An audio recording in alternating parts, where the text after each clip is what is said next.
Now we have sound. You want to know what I was just saying? I wish I could start that all over again, but I can't now. I was just saying, now you'll understand the face that I was making. Do you ever do this to yourself where you're like, I'm going to clean. I'm going to clean really well. I'm going to scrub. I'm going to organize things. They're going to be really clean. So I'm going to be organized. I'm going to know where everything is. Everything's going to be clean. It's going to be great. That's what I said. And then after you do all of that, you can't find a mother effing thing. So I just had that experience, and I can't find my dock cam. So I have to turn my camera off because this is a very bad cam, but it's all good. And I'm really glad you guys are here. And then I said hello to everybody. But since I just muted you out, ooh, and I got an itchy nose. I just went walking, and it's really humid outside with my son. And pollen is like, boom. So how's everyone doing today? Great to see you. Hey, Edward. Hey, Mike. Hey, Fallon. Hey, Suspicious. Hey, Pishon7. Hey, Shine Like a Diamond. I love that name. Mike Dice, you're getting 2 highs, I think. Hey, Honey Bun. Hey, just Chris126. And there's sound now, right? You guys got sound? Can you hear me? I better do a sound check. You can hear me now. Awesome. Thank you so much. And Midge, Suspicious, Physics. K-Braze, so great to see you. I haven't seen you in a while. It's awesome to see you, K-Braze. It's always great to see you. And Mike, you're getting 3 highs. McJ, Ara, Jesse, always a treat when you're here. Joan, always a treat when all you guys are here. TT and everyone else, welcome. It's wonderful to see you. All right, so no, really, but with that cleaning thing, you guys have all done that, right? Like you're like, I'm gonna clean. I have the best intentions of putting everything in their spot.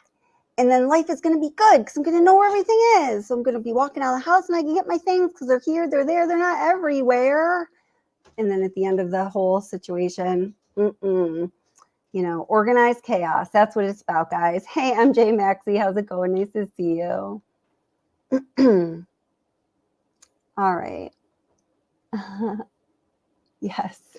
Suspicious says, yeah, I swear we were split it. We were split during formation. Suspicious says, I started a million projects at once, and at the end, I just made myself a huge brand new mess. And yes, that's the exact situation I'm having right now. Oh God, it's so crazy.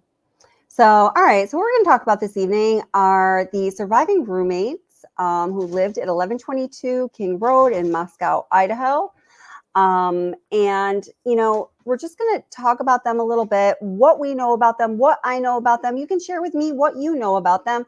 I think as a whole, we don't know a ton about them for all of the reasons we know, like the strict and broad gag order, like the fact that, something terrible happened. And, as far as everyone has said, including my sources at the University of Idaho, my actual sources, not Banfield sources, she, one of the roommates in particular, who is Bethany, I guess we're talking about them this evening, so I'll say their names. She really just split.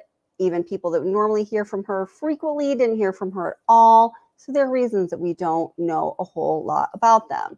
Now, I do want to preface this live stream by saying this. I think that there are significant questions. There are critical questions. It's one of the biggest questions of this whole, hopefully unfolding mystery as to what happened and why was it that there was that 8-hour time lapse between the time the tragedy occurred, as far as we know, and the time 911 was called at 11:58 in the late morning on November 13th. And I will be honest, this question, the fact that exists and we don't know anything more about it, and I personally haven't heard, I'll speak for myself, anything substantial that really explains it. I can surmise reasons why that would happen, a number of them, yet a question still exists in my mind. Do I want to blame 2 people that might be completely innocent and have been highly traumatized and will be dealing, I'm certain of that, with symptoms of post-traumatic stress and possibly severe ones for the rest of their life? I do not want to do that. So when discussing this topic, in my opinion, we are walking a very fine line, and I'm okay with that. I'd rather walk that fine line than be careless and reckless. And first of all, spread out misinformation or just tell lies like a lot of people do, or, be careless and end up doing some harm to an actual human being that certainly was not intended and that they absolutely do not deserve. All right. So I uploaded a video earlier today, and I'm definitely not going to play the whole thing because you guys all got to go watch the video, because when I play the video on the live streams and then my live streams don't get monetized, and then we've watched the video on my live stream, it's really causes a situation within my channel. I've noticed my YouTube analytics are like, hello, dumb YouTuber, stop doing that. But I want you to just see the beginning of it, and I just have to get a couple things ready to go here since everything is so newly organized and I can find it really easy. All right. If you weren't here for the first couple of minutes, that's not true. All right. This TikTok poster's caption reads, "Don't make excuses for her. She had time to call 911 and she chose not to for 8 hours, knowing her roommates were dead." And then her caption says, "How do you know?" And the video goes on to show you this. But I missed you more than I thought I would. Months after the release of the probable cause affidavit, this TikToker posted this video just last week, and there are many, many more like it out there. Do you guys still have audio? I just need to check in because I just changed my audio situation. Do you guys still have audio?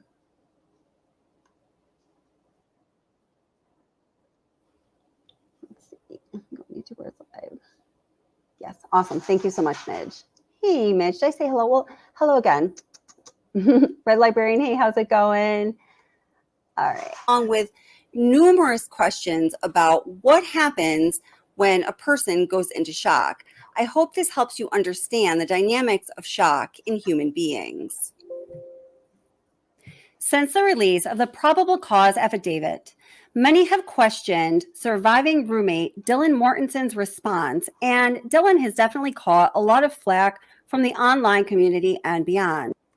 Okay, and you know what I'm going to do here? Rather than, playing the portion of the video where I give my credentials as to, why I feel that I am a trusted source and speaking on this particular topic, and it has to do with my training experience and career in behavioral psychology, I'm going to skip all of that. I'm going to skip all of the stuff about the brain and the neocortex and the sympathetic and the parasympathetic nervous system. And again, go ahead and watch the video if you'd like. And I'm just going to go towards the end to where I talk about the 5 common responses to extreme stress, fear, and trauma. So sometimes in psychology, we refer to these as the 5 Fs because they can be characterized by words that all begin with F. So I want to refer back to this. And I think it's important that we all have an understanding of this, or I wouldn't have made a video about it. All right. Oh, look, I made chapters. Cool. I know where to go. Isn't that neat? All right. Let me get past all the technical brain stuff. Top-down processing, neocortex, mammalian brain. Oh, there's so much good information here, but you're going to have to watch the video. All right.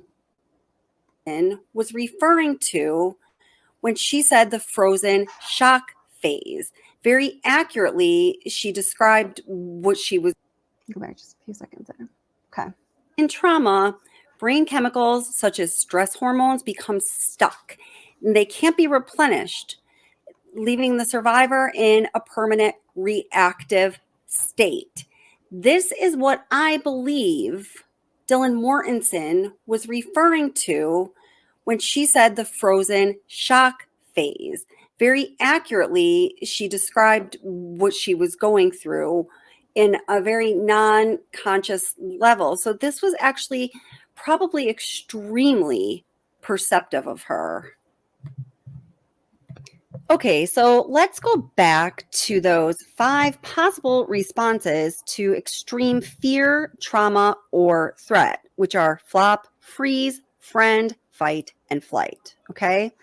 So all of these are activated by the sympathetic nervous system. And remember, when we are faced with extreme fear, trauma, or threat, and the sympathetic nervous system takes over, we do not have a conscious choice as to which of these we choose. So let's start with friend. This, of course, like everything else, starts when we're babies. We learn that by crying out for help, by getting the attention of a caregiver, another human being, then our needs are going to be met.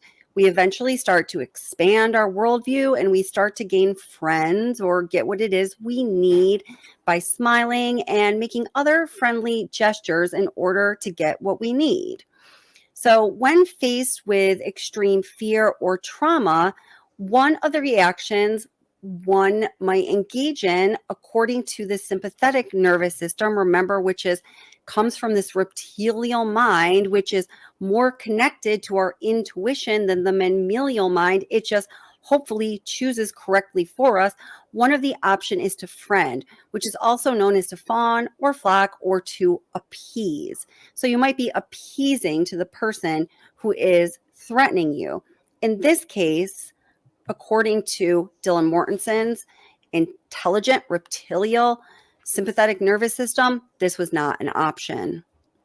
Another option is to freeze. Think of when, animals, evolved animals are out in nature and they are faced with a threat. Some of them might be equipped with something like camouflage. So if they freeze, hopefully they're just going to mix in with their background. They're not going to be seen by their predator, by their threat, and all is good. Or they might freeze behind a bush or a tree or in the water, someplace where they think either the predator, the threat, is not going to see them, or where that predator is not going to go to get them, because when they are frozen in this place, it would pose more of a threat to the predator to pursue them in this frozen spot. Remember that reptilial mind that is activated by the sympathetic nervous system when our intelligent body's response activates the sympathetic nervous system is really smart. It's really intuitive, and hopefully it selects the best choice. Okay. Then there's also flop. So flop represents a last defense and comes into operation when freeze is not successful. So basically the flop option is going to be the proverbial playing dead option. So when you freeze, there's still a level of threat. Maybe the predator, the threat, is still pursuing you. Then the next option might be to flop or to play dead. So in this case, let's say with, Dylan Mortensen, feeling like she's in that, frozen shock phase, she retreats to her bedroom. She sees this person coming towards her. I'm imagining he didn't see her. I don't know. Or maybe he had just had it. Maybe he was injured. Maybe he was done. Maybe he was exhausted and he was going to leave. We really don't know that. And we might never know. Her retreating into her room and locking her door. And maybe then, maybe the next thing she did was to jump into bed, go under the covers, pull the covers way up over her head. In this case, she went into flop mode, or, the proverbial playing dead, right? This makes sense too. So if we were to define flight, it's a response that seeks to put distance between the threat and the person. So it might involve fleeing the scene or hiding from the perceived threat. In this case, probably her running, trying to flee the scene, would just put her in a greater stage of danger, according to her smart, intuitive, reptilial mind that was triggered by the sympathetic nervous system being activated. Not a good choice. In this case, a variety of chemicals get released, providing energy to the larger muscles in the body. That might be why we tend to run a whole lot faster than normal when we're being chased. The adrenaline is produced in seconds, and it is mediated by the primary instinct part of the brain to survive. All right. And then there is, of course, fight. This is often used as a backup response if an individual finds that the primary fear response, friend, is ineffective. So usually you first, even if for a moment, will try to friend the predator or the imposing threat. Simply put, fight is a survival strategy that can often result in a person demonstrating overt aggression or subtle aggression cues, such as the use of aggressive language or action. So, screaming at somebody, cursing at. All right, and I don't know why my Idaho 4 theme music starts playing then, but okay. So let me just take a couple of comments here. Oh, I don't want to be on the screen with this camera though.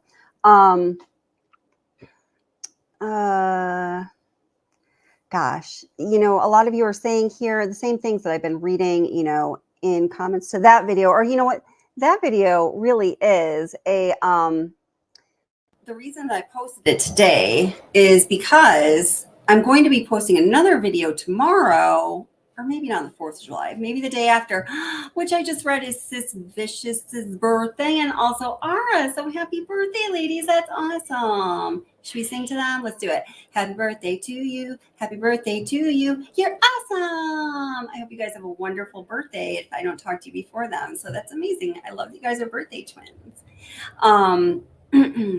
The reason that I posted that, okay, so there is, in that video I posted today, there's about 2 minutes of intro, and I played that TikTok video that I ran across. It was posted just last week because I was doing some research for the video that's coming out tomorrow, probably the next day.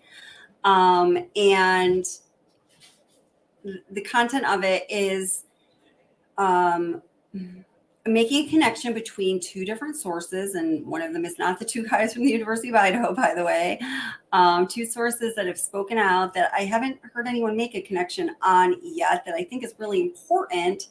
And I believe that people are going to read it as being incriminating of Dylan Mortensen. Ultimately, could it be? I don't know, because we don't have all of the facts. We do not know everything. We don't know anything. We know very little, right? But as I foresee that coming, I thought it was important to put that message out again.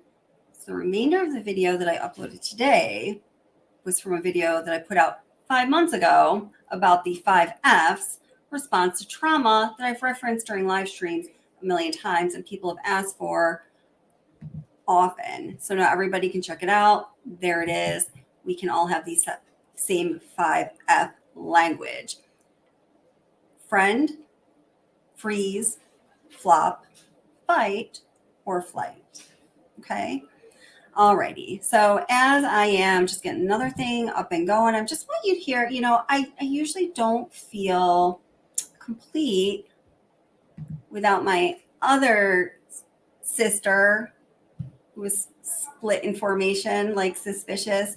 You know what I'm talking about. My girl, Ashley Banfield. This is just 2 minutes of Ashley Banfield, something she had to say not too long ago. Why am I frozen mouse? Let's see. Mm-hmm.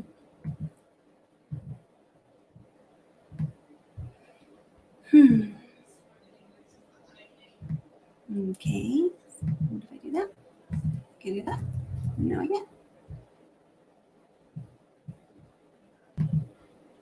It's one of them days. All right. So I actually have to bring it back up. It's okay though. Is anybody new here to the chat? And welcome also to those of you who are watching the replay. Appreciate it. And we wish you could be here. Not because we want you to be on our schedule, but because we'd love to hear from you.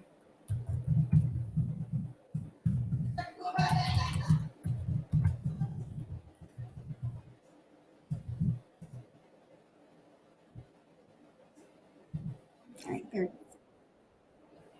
Nope, don't start talking about me yet.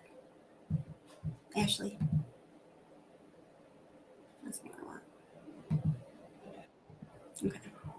Let me bring in the stream so you guys can see and hear.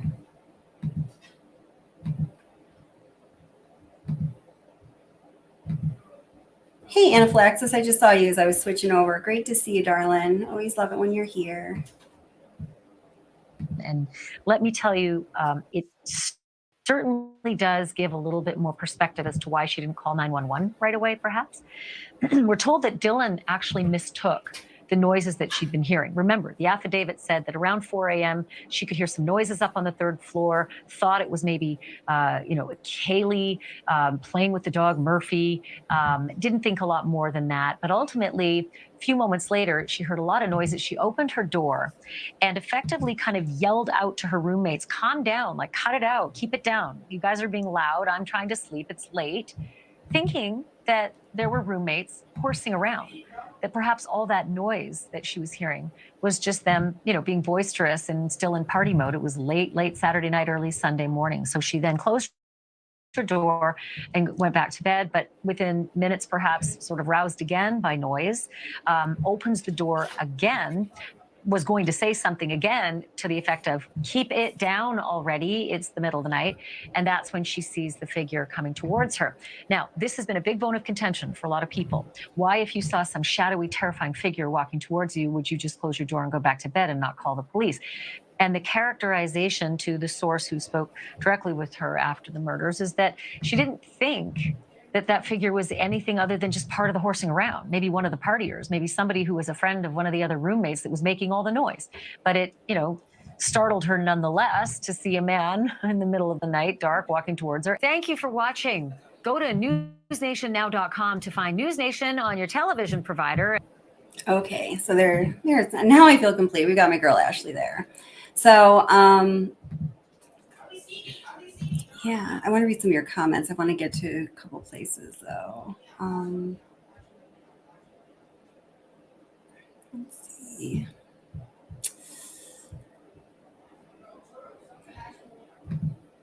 I'm making decisions here. All right, let's see. Let's go to just a couple TikTok videos. And I think the ones, as we're going to be watching them, I don't know as I've necessarily even watched them. Let's see. All right, let's just do this. I'm just going to share them with you. Let's just watch them together. That sounds good. I want you to be able to see them, though. Let me make this a little bit bigger.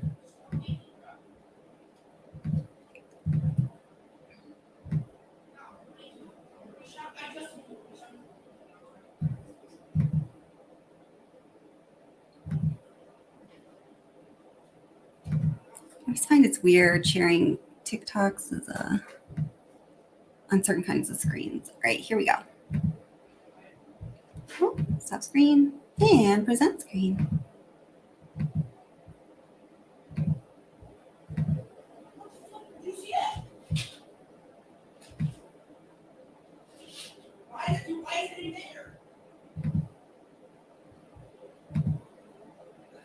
There we go. Yeah. So this one here, they're making a point about what a small space is within the home at 1122 King Road.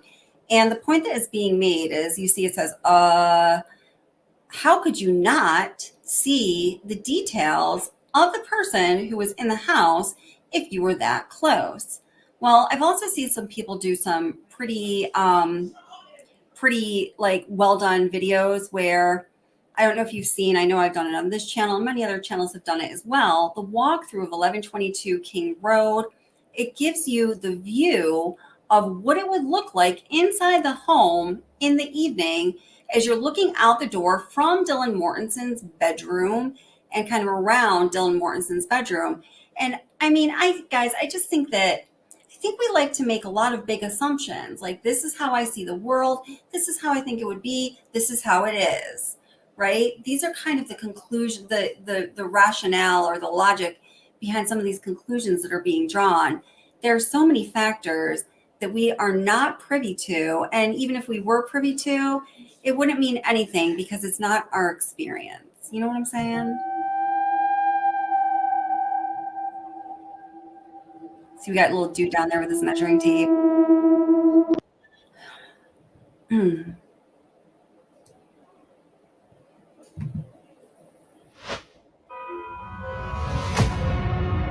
there's all kinds of warnings on this. I don't know if they're for real or not, but just FYI. Oops.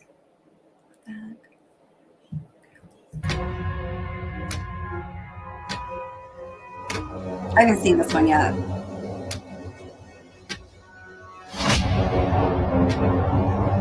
So of course she looks like, from Carrie or something there. Rumor? That's so strange. Let's pretend that you're Christy Concalves and you're Gonsalves, by the way. I'm going to say, and hey, listen, TikTokers, I've got a lot of love for you. Everybody does their own thing. I wouldn't know how to make a TikTok video to save my life. Honest God, I would not. But I do have to say, after going through hundreds of TikTok videos over the past few days, YouTube videos are far more sophisticated and, believe it or not, factually accurate. Based on the small amount of analytical data that I have obtained from my viewing, I feel safe in saying that. Your daughter's body was ripped apart. Oh, God. And you're the one who told him this. Would you be pissed if other people called it a rumor? Hey, listen, Jade, I'm not the nicest person, and I really don't give about your feelings. So I'm letting you know I will hurt your feelings way worse than this. Please get off my page. Thank you. Ew. Most of these people out here are following the case. Dude, I hate this woman. Like, I never say that, but seriously. All it would take is one of these families saying, Jen, Gigi, get down here, and I'd be in my Bronco headed that way. You've been warned. No, so thank you. Run along now. Ew, yuck.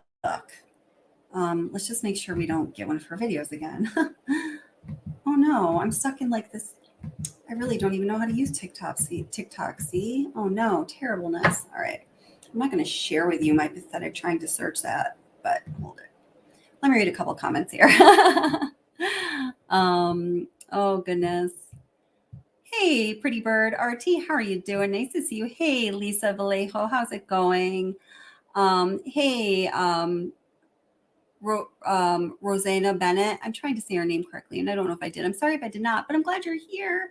Let me read your comment. RB says, the way I see it, the first two girls were drunk when they got home, so they may have been sleeping when BK got to them. That's why he did it quickly. I think that's probably certainly the case.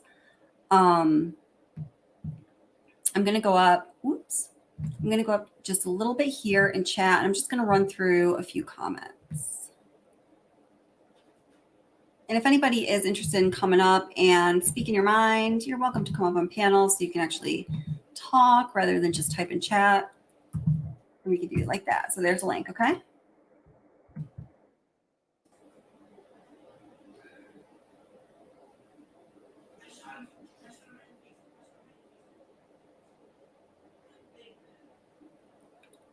Okay, so I'm going to start up here. This was a while ago, so I got to be careful I don't lag too much.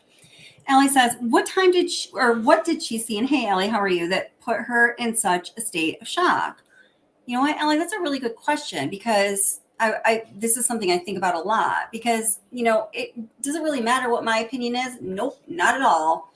But just as, I guess I'm kind of facilitating this conversation, people get charged up about this like they do with the Watts case and, other things that people get passionate about. This is one of these topics. So don't start getting emotion because you think I'm coming at this from one way or the other. I'm really not. I put that video out explaining the 5 F's, the common responses to fear, shock, or trauma, based on what I have been taught through my education in my profession. And I know that those things are true. Now, does this apply to Dylan Mortensen? I can imagine it absolutely does, but I do not know because, as I've said a million times, there's so many things that none of us know. And even though I have a lot of compassion for her and I want to be very careful to not, throw any shade her way that, she's not deserving of blocking out her sunlight, but I do have questions, and this is one of them. So again, Ellie said, what did she see there put her into such a state of shock? Because given the way that everybody who has given us a description of that household and the way that it might be running on a Saturday evening has pretty much broken it down like this.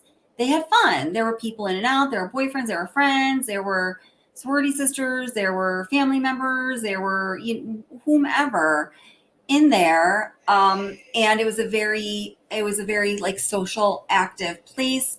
It sounds like nearly around the clock.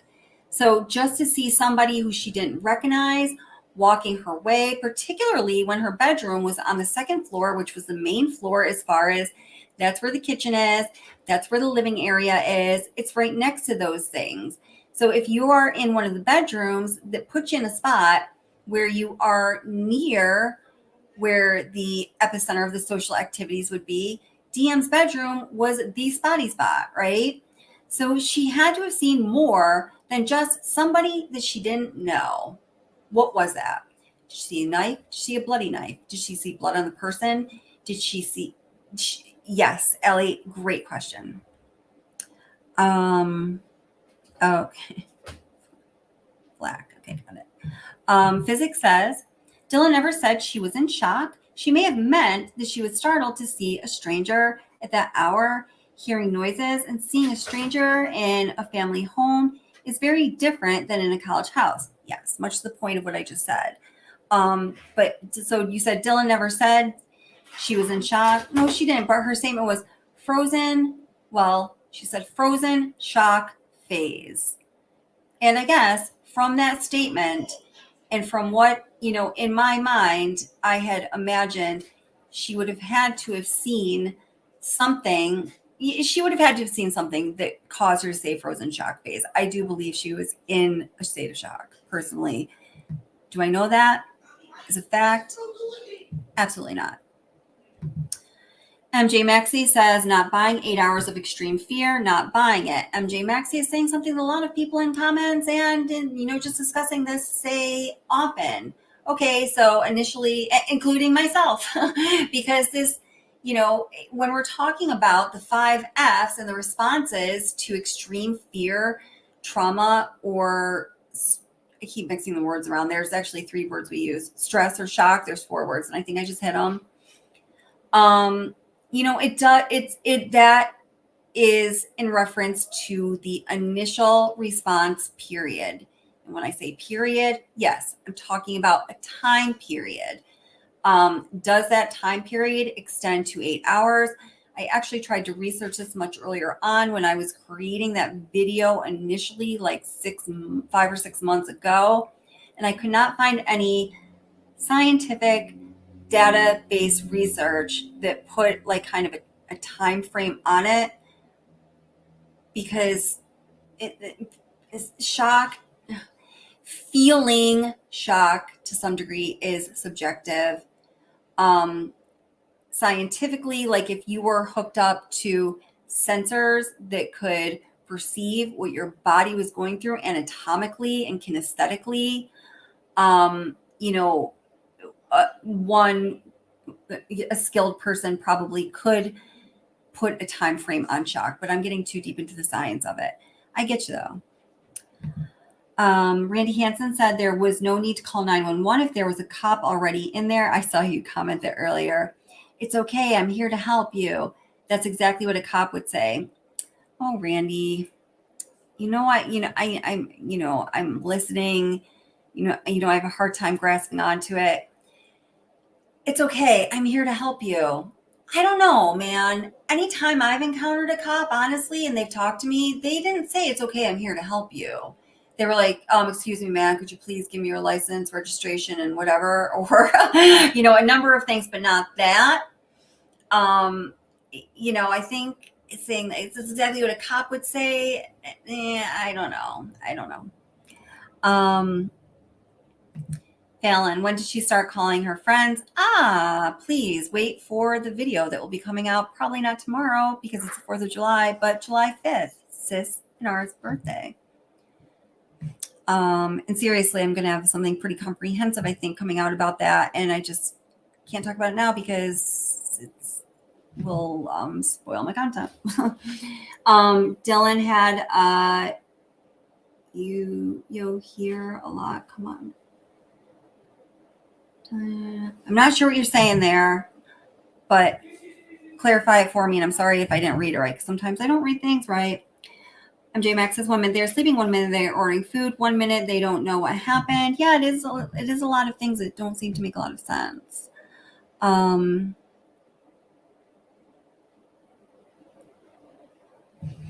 Physics, this is interesting because I remember seeing something just like this very early on when, folks were, I think I remember exactly who it was. Another creator who I think was on here and was saying, something to the effect, implicating that Dylan and Bethany should have woke up at the same time. They should have walked up the stairs. This is when we thought they both slept in the downstairs bedrooms at the same time in unison, like left, left, left, right, left, left. They should have started making their eggs and bacon at the same time. They should have turned over each piece of bacon at precisely the same time. Like, come on. Right. I agree with you 100%. They're all going to be very independent on their same schedules. And I also do feel this is, kind of my Occam's razor explanation for the 8-hour time lapse is that I do have information that indicates there was initial alarm. That's for sure. Okay. And I struggle because I feel after that initial alarm, it would have been either unavoidable, irresponsible, or not manageable to go right to sleep. And I don't know which that is. But falling asleep, especially after a night out, having some cocktails and not waking up for 8 hours, shit. I do that now without having cocktails. I mean, it was during sleeping time, right?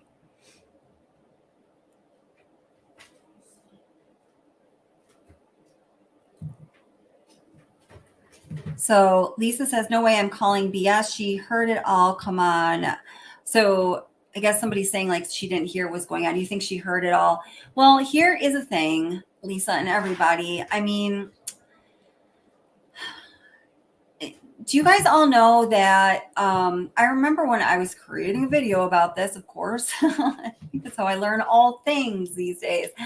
I really was completely surprised. I'm not going to say shocked because I think we're using shocked in a certain way right now. But I was surprised to learn that Dylan's bedroom is exactly beneath Maddie's bedroom. When I did the video doing the 3D walkthrough, I walked myself through, I walked all of us through, and that's what it shows. And I thought that was extremely surprising. Let's see, which video can I grab that in?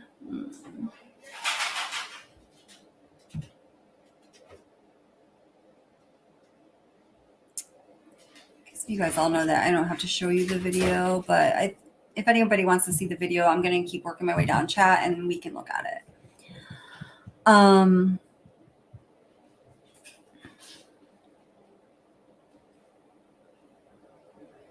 Yeah, I mean, I think there were definitely sounds. I just read your comment, Allie. I've got to be careful about what I put up.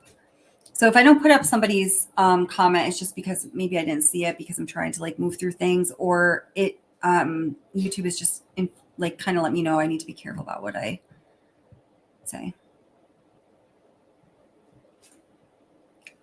Like Artemis Gordon, welcome. How are you doing? You make a very good point, but I can't pin it.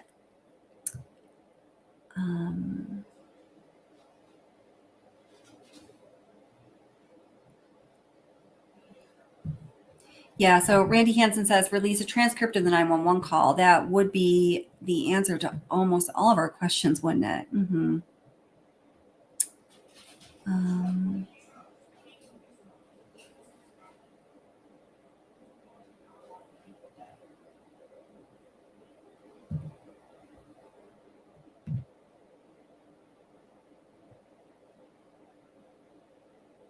Well, I mean, Randy, this is a point, and this is one that I struggle with as well. So Randy says they both heard it, and I don't know if I agree with that. I don't know enough about Bethany's experience to make that statement about her in either direction. But Randy says they both heard it, and neither of them felt that their lives were in danger. Otherwise, one of them would have called 911. Well, right. Exactly. Part of that, the 5Fs, the common responses to fear, shock, extreme stress, and trauma. I mean, all of those responses are Darwinian, they are adaptive, and they are based at the fundamental level in self-preservation. So in our modern society in the year 2023, oh my gosh, I almost didn't know what the year was. One of our literal lifelines that helps us maintain a sense of having some control over our self-preservation are those three numbers, 911, right? Calling 911 in our modern day society, in our culture, is almost a built-in dynamic of the fear, extreme stress, trauma, and shock response, right? Hope that makes sense.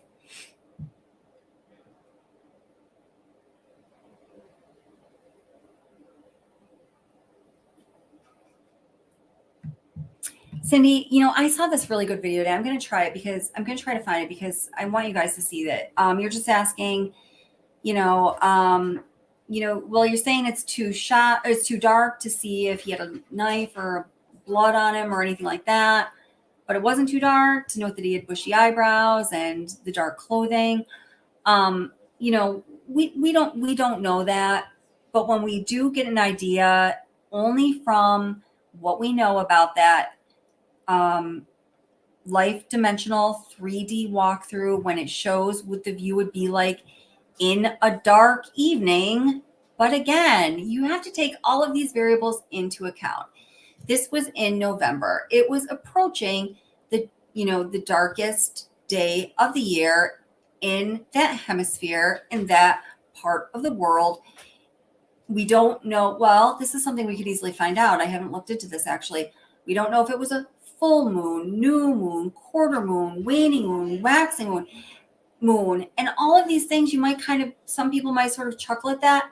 But if we are talking about the level of detail that you could see inside a home that ostensibly is only lit at that time by the outer ambient lighting, like a natural lighting and the street lighting, it would be critical to know all of those things. So I think all of those things, to answer that question with any degree of, not bullshittery, Cindy, we would have to know some of those other variables. Yeah, Rita White says, after she locked the door, Dylan could have jumped out her window and got out of the house. To me, that's self-preservation. Yep, hells yeah. Something. So I'm going to jump down a little bit in chatter. You guys are making some really good comments, but I would never get through them if I didn't. So,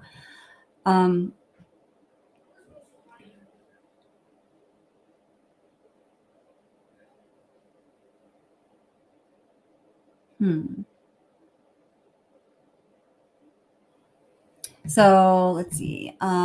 Lisa says she got up 3 times. Yep, we definitely know that according to the PCA. Oh, bye, Ellie. Oh, hey, Ellie, not bye, Ellie. Hey, Ellie. Oh, you're saying hey back. I get it.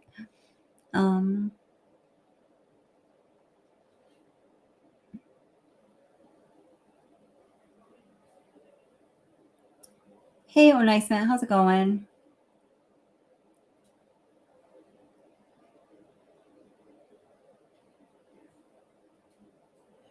Right. Yeah. So Mike says the parents of the Delphi victims also claim that they fought like heck. Then when the official reports come out, it states explicitly that there's no sign of struggle. It's natural for a family to want to portray their loved ones as fighters. That is such an awesome and well-stated point, Mike. You always come out with what hits me as the zinger statements like that just stay with me. I'm going to like write down my little book of things to say to people. And I just like, I don't know what to say to that. I'm tired of talking.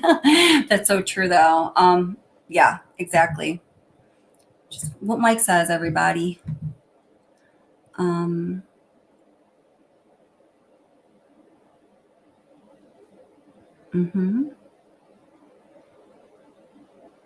Details do matter. That's right. Hey, how's it going? Nice to see you. Sue-Ann says, I just keep thinking earbuds. Amazing how much anger people are feeling towards this young girl. Yeah.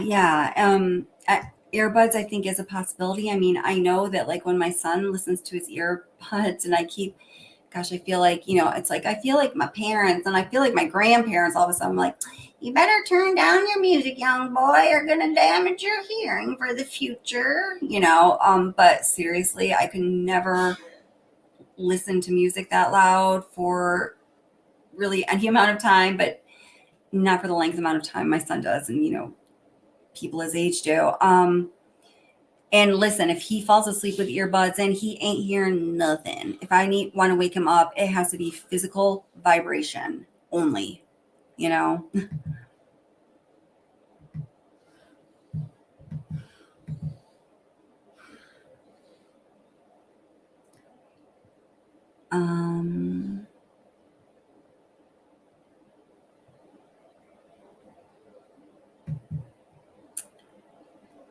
Totally opposite.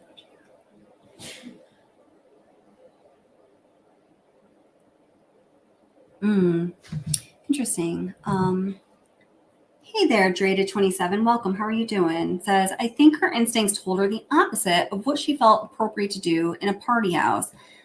I think would be flop.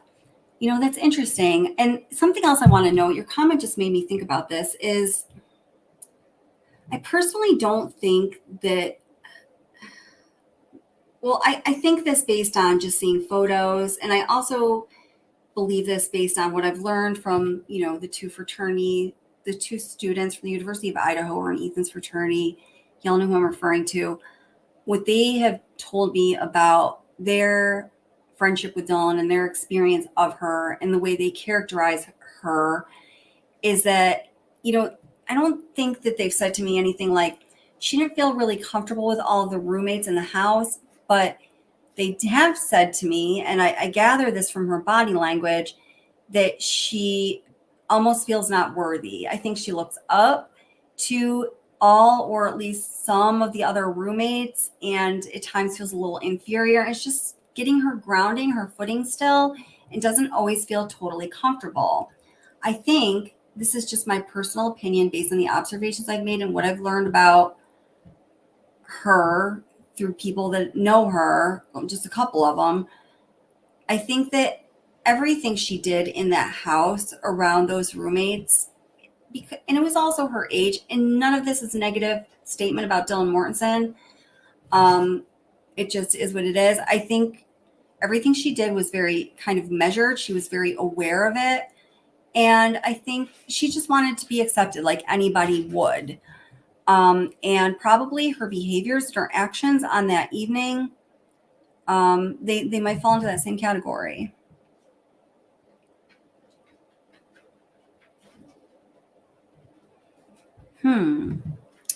Mitch says, I wonder if Dylan was a psychology major to know that language. That's interesting, Mitch. And you know what? I was reading what I could find of her and Bethany's biography earlier. It did say her major, and it was not, I would have remembered if it was psychology, but it could have been, I don't know how accurate it was, honestly, but that's interesting. I kind of almost felt like her saying frozen shock phase. I mean, I'm sure she's heard, the more like accurate or medical or scientific or psychiatric words for things she was experiencing. But I feel like those came out almost organically because I think they are all common words that describes the actual feeling of being in shock, but that's an interesting question. Thank you. Yes, she was a marketing major. That's right. Thank you very much. Appreciate that. Ding, ding, ding, ding.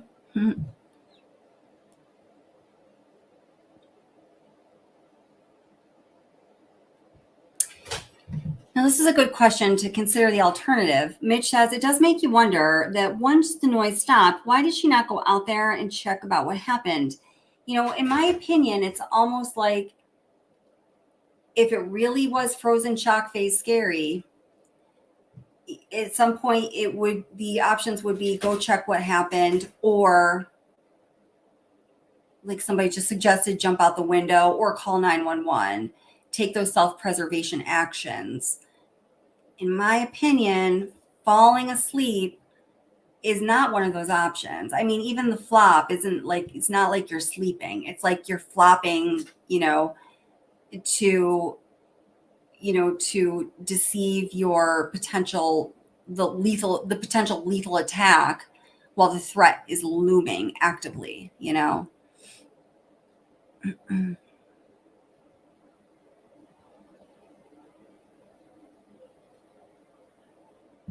Okay, so Honeybun says, Dylan's perspective was everyone was going to bed that night. She wasn't expecting company, and hearing Xana crying was shocking enough. Maybe it was, and we don't know. We don't know, did these girls cry a lot? Did they fight a lot with each other? Did they fight with their boyfriends? Was there a lot of drama? Was there not? We don't know, but maybe it was. So then again, I think the question for me would be, like I just said, one of two options: go and check on things, or activate self-preservation lifelines. Get the F out of Dodge or call 911. And again, I'm going to put the link in chat. If anybody does want to come up and express your opinion, you're more than welcome to do so. I don't know if you guys get bored with me just reading these comments, or if you'd rather hear people talk. I don't know. It's up to you, though. Future is in your hands. Here you go. Oh man. All right.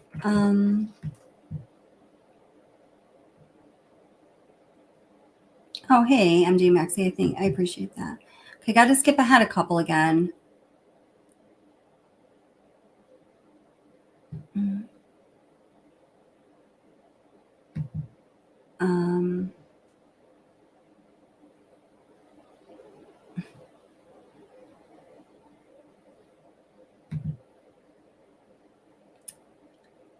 Yeah, I know.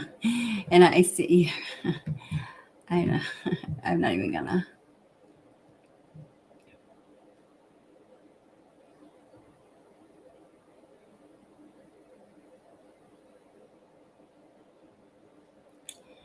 So, Randy, where do you get that from? That one of the cops has like something on Maddie, and one of the cops even told Xana to call Maddie and tell her to come home. If it's what I think you might be referring to, that was in a specific context, and I don't know. I'm not sure. Hi, Torrent. How are you, Torrent? Am I saying that right? I hope I am, but welcome. Oh, wow. So Torrent says, hello, first time commenting here, and I'm so happy you're here, and please feel free to express your opinion. I've had an experience with police taking my report, and they changed words to serve a narrative. I'm sorry that happened to you, because I think that feels a little like invasive at the very least, doesn't it? I feel both frozen shock phase and clad in black are police words. So let me leave that up. So that's interesting. I know just when I posted the video earlier and some people were commenting, and somebody asked, I think it was True Crime on a Dime asked, I remember specifically, if the words in quotes in the PCA should be quotes from the victim. So my response, in my mind was, well, of course, yeah. So as I did a little bit of research into that, what I found on, if we're talking about technical legal writing in a legal document, which a probable cause affidavit certainly is, with grand legal consequences, if you are using quotation symbols, quotation marks, period, but in reference to victim's testimony, it should be their words. But does that mean that was the case? Of course not.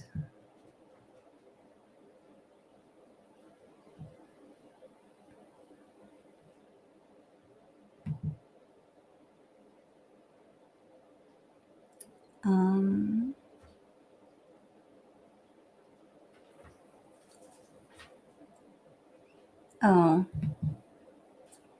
yeah.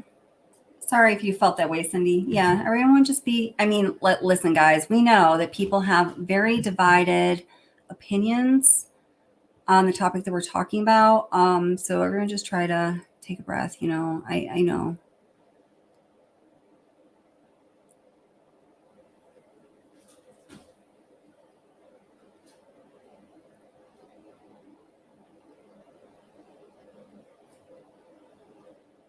Yeah, right. You're funny, Mike.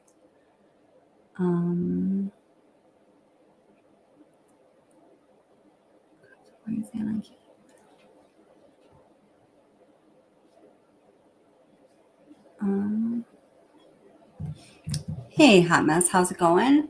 Hot Mess says, I'm so curious to see how this is going to play out in court. So much missing information, half information that makes little sense. I hope we get some answers. I just can't seem to understand this. Well, I think we will get some answers. And I think that, you know, your like characterization of how we're all feeling and the amount of sense we can make about of all of this is spot on, because you've got to remember 51 terabytes of information within it contains a ton of evidence, one way or the other. And we know so much X amount, very little.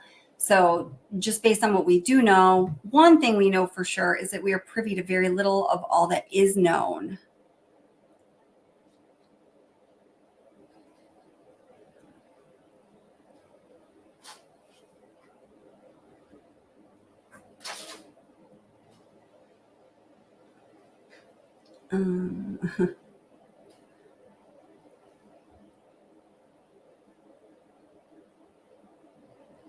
Yeah, some of these comments, again, guys, I'd like to pin, but YouTube has not been fond of, you know, I understand what they are okay with and not, so.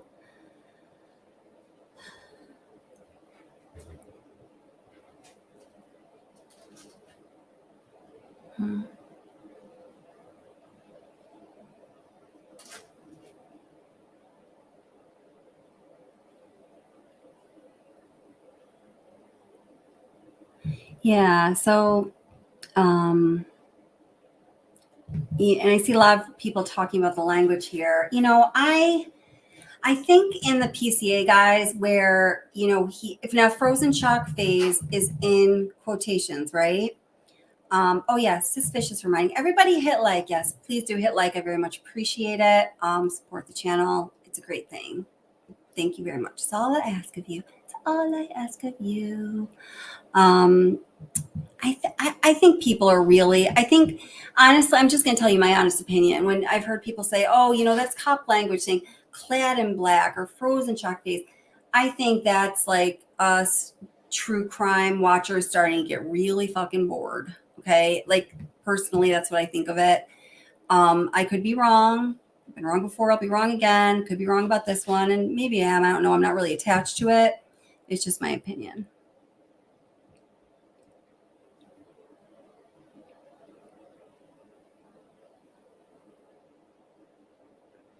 Thank you, Anaphylaxis. Anaphylaxis says, in regards to statements in the PCA, says statements are usually paraphrased unless specifically stated by the writer. Thank you very much, Anaphylaxis. And Anaphylaxis is retired law enforcement, so she definitely knows what she's talking about. She's written some PCAs herself. So I think, are you saying that to get caught up on like clad in black and, you know, certain phrases is a little, we're going a little too far with it?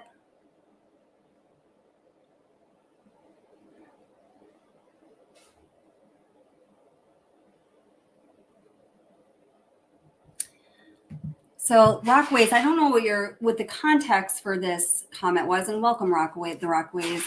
But the Rockaway says the questions need to be asked anybody at the scene is either a witness or an accomplice. And, I think that's something really important to remember, that anybody at that scene was a witness or an accomplice, or a perpetrator, or the perpetrator. So, yeah, I was going over that. I just thought it was an important statement.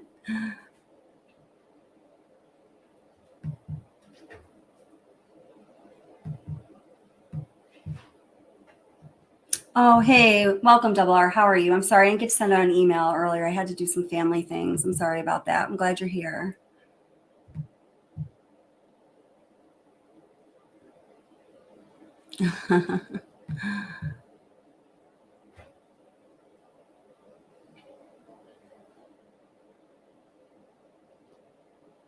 Oh, this is interesting. And, I think this is partially true.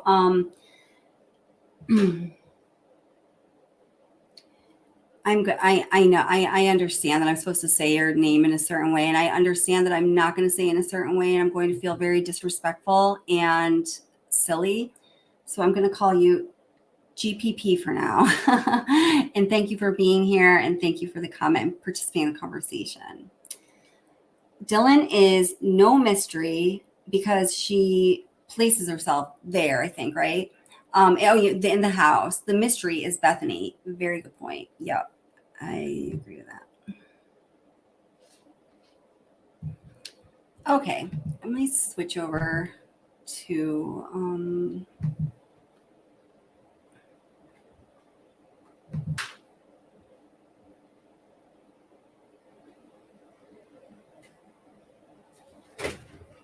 let me see here.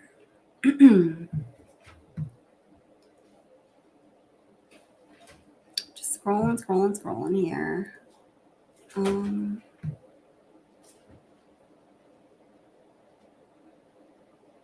Oh, good. All right. So I'm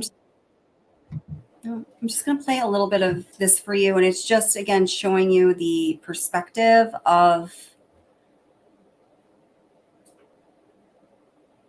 the amount of space that was in that little area outside of Dylan's bedroom, and also where her bedroom was in spatial relationship to Maddie's. Just in the right spot.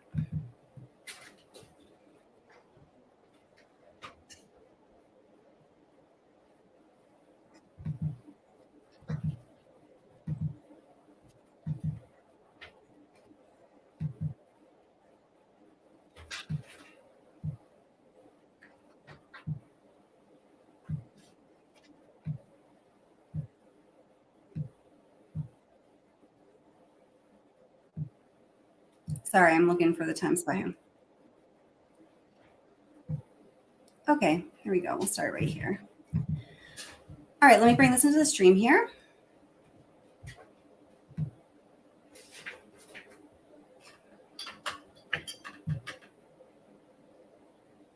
Oh, hey, thank you so much, Laura. I really appreciate it. Hey, Kelly, here's another 5-piece for you. Thank you so much. Not much, but I just doubled my monthly fee. Thank you, Double. I very much appreciate that, especially in the summer when what I do for work is paying a fraction. Thank you very much. I appreciate that. Keep up the good work. It is bad. I saw that comment. I wasn't going to read it because I don't want YouTube to get mad that you don't have pants on. Jeez. No, you can watch however you want. There's probably, how many people are watching YouTube right now, worldwide, I'm talking about, with no pants on? That's so funny. Thank you very much. I always appreciate your support, Double R. You're awesome. Really, I appreciate it. All right. Here we go.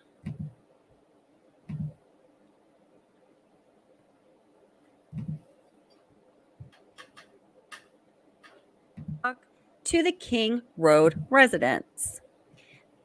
Roommates Dylan and Bethany both made statements during interviews that indicated the occupants of the King Road residence were home by 2 a.m. and asleep, or at least in their rooms, by approximately 4 a.m.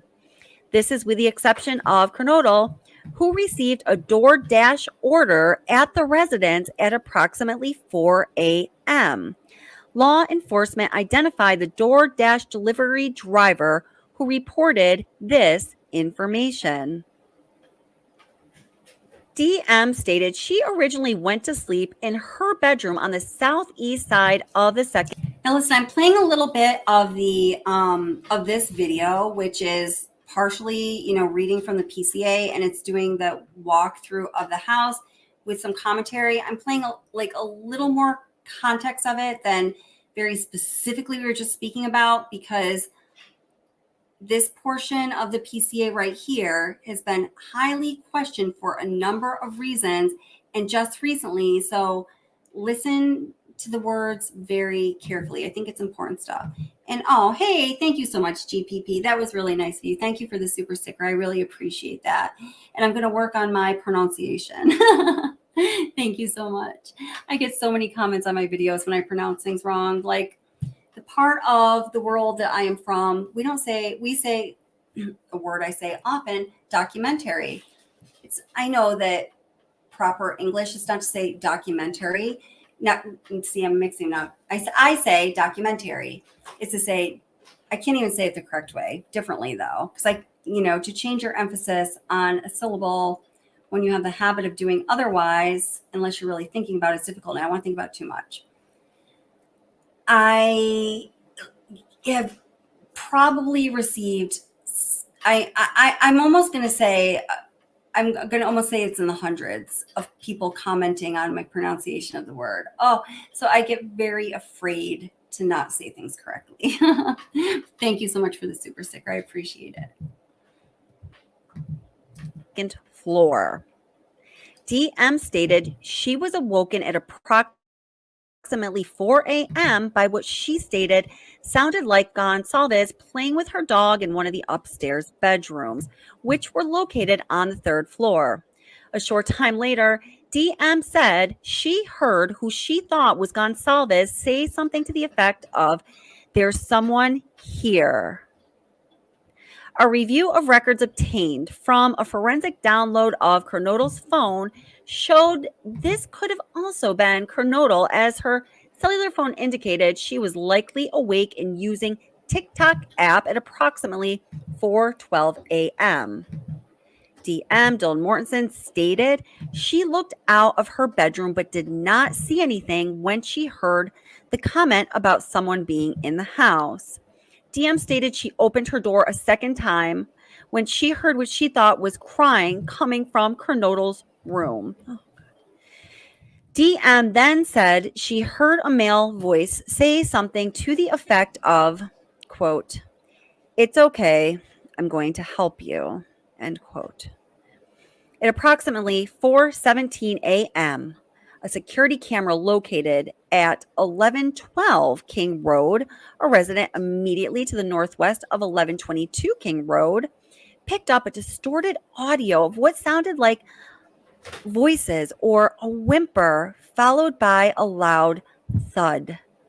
A dog can also be heard barking numerous times starting at 4:17 a.m. The security camera is less than 50 feet from the west wall of Kernodle's bedroom. DM stated she opened her door for the third time after she heard the crying and saw a figure clad in black clothing and a mask that covered the person's mouth and nose walking towards her. DM described the figure as 5'10" or taller, male, not very muscular, but athletically built with bushy eyebrows. The male walked past DM as she stood in a frozen shock phase. That's a quote. Oops. What happened there? With bushy eyebrows. Oh, but I ain't showing the PCA. Okay. So there is a window right here that goes out into that back kind of ground floor patio or deck area. Turning around the room. Here is the door that we're looking at right now that exits out towards the living area and kitchen. And just so you can get a full picture of this room, here's the rest of it. Something important to note about this room Okay, so this is, just, I've already stated, and you've probably already seen, but where Dylan's room is spatially related to Maddie's room. Again, when I first observed this was when I was making the first of the videos where I included this 3D walkthrough. I was like, damn, I did not know that. So for me, that really changed things regarding what Dylan Mortensen was likely to hear and experience or not. I mean, think about that. Is that if we were to go straight up,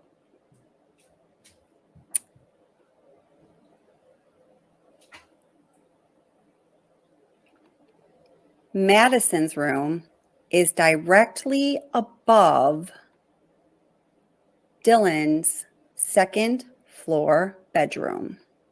So directly above, you weren't like facing the bed when I first went upstairs, because from this perspective in the 3D viewer, I had to turn us around, but it is stacked right on top of.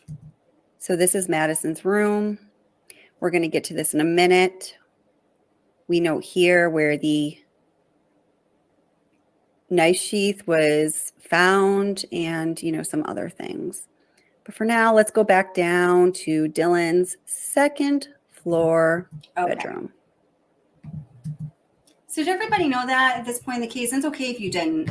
There is not any shame in not knowing where Dylan's bedroom is relative to Maddie's. I'm just wondering if anybody finds that to be surprising. Because I mean, that's absolutely significant.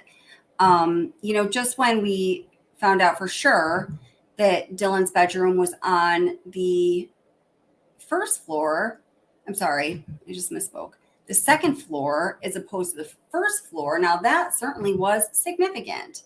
But then to find out that the way that the bedrooms are actually situated, like that's big time. Let's see. I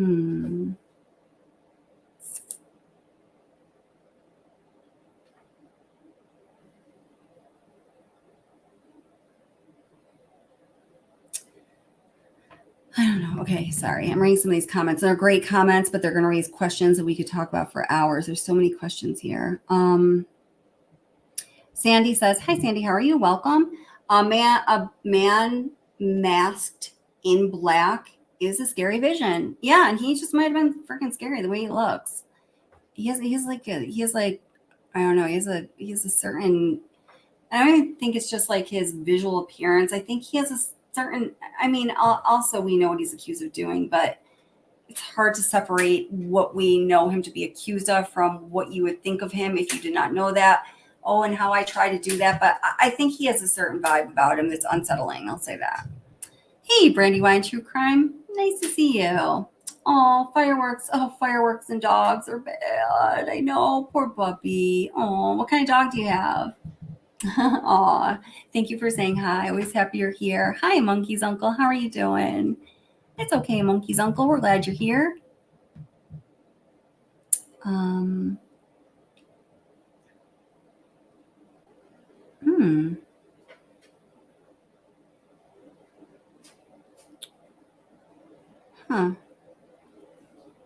That's interesting.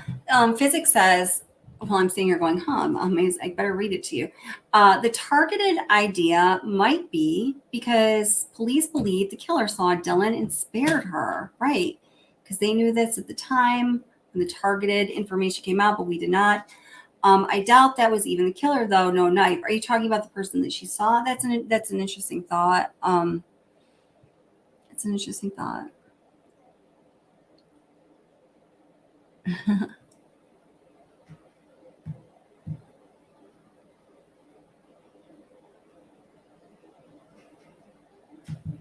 Okay. You're asking, is that Xana or Dylan's room?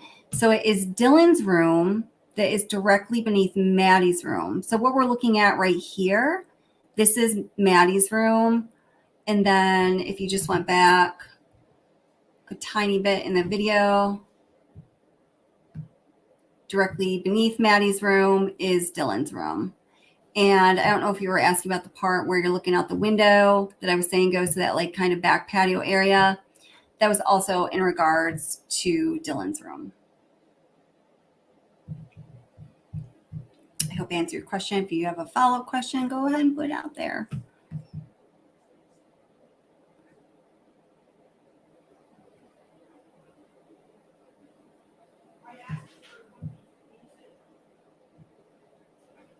Let's see.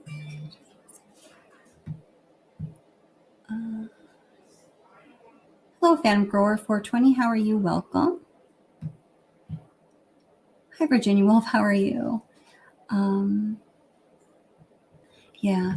So Virginia Wolf says, seems like you would need a light, a headlamp, or a flashlight to commit on a night like that. Yeah. You know what? I really want to look into that, to the historical weather and ambient data. Nancy Grace is God. What? I do like me some Nancy Grace, though. Very much. Nancy Grace was, never mind. Not the appropriate time to say what I was going to say.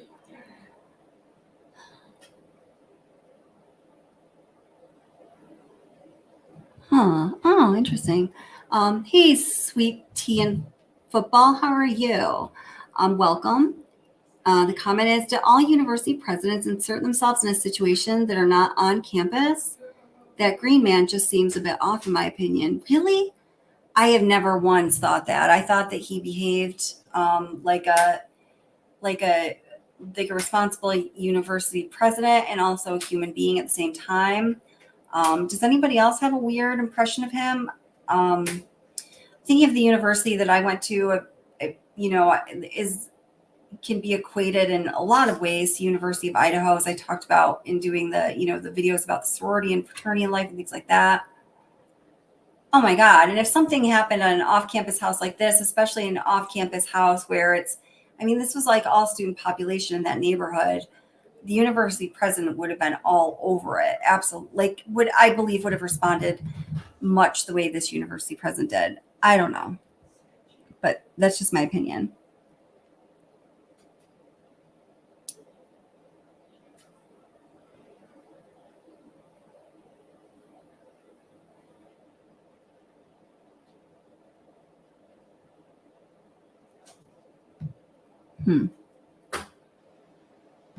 So I'm just going to switch gears a little bit. I just want to show you a couple of the TikTok video. Now, one of the reasons this came to my attention, I wanted to bring it up as a topic for a live stream, is I had noticed a resurgence of some misinformation.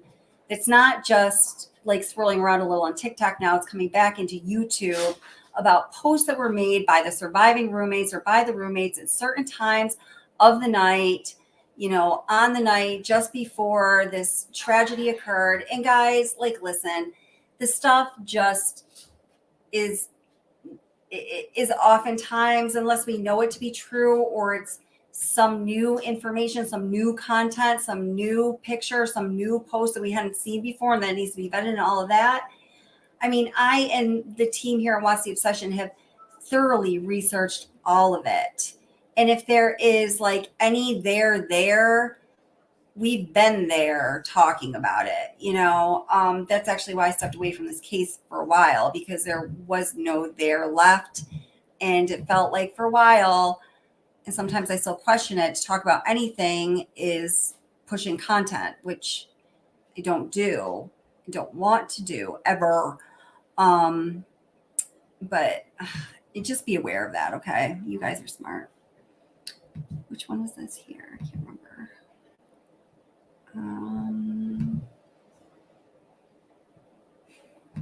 Okay.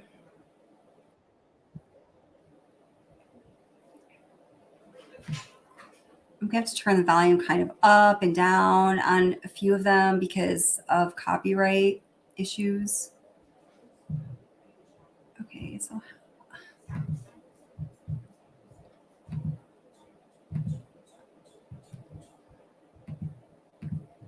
okay, wait, I've got to get this set up differently. But while I'm doing that, there's something else I want to look at.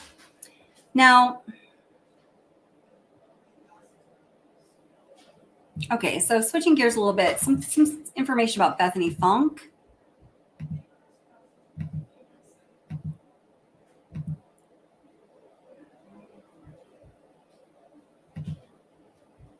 Okay.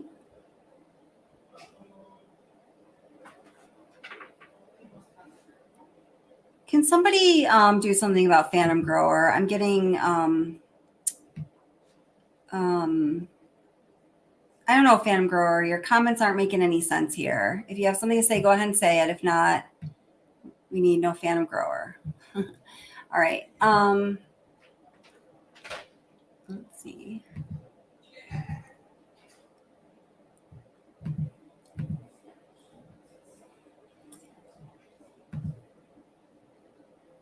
Okay, so this article just says, University of Idaho murders. What do we know about Bethany Funk? So here's this picture here, which, guys, this is so funny, just about the misinformation. Okay, I'm going to show you a real life example. So we see this picture here in black and white. It's very small here, but many of you have probably seen it. It's of, see, Bethany Funk is in it, and there's 3 other girls, and many of us, now have an idea that it is in the 1122 King Road home because of what is in the background. Now, I personally, of all the people, the victims and the surviving roommates in that picture, the only one that I see that I recognize is Bethany Funk. Do y'all agree with that? I know it's really small there. I have it bigger. Hold it. I know I have a bigger version of this picture. Very handy.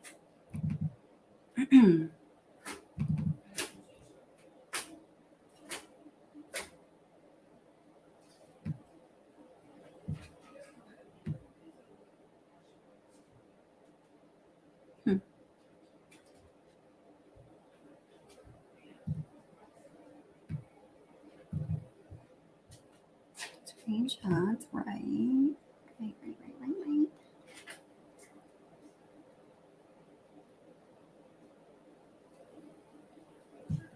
Where is it? Oh, wait, it's on my desktop. I knew I had it. Okay. Desktop.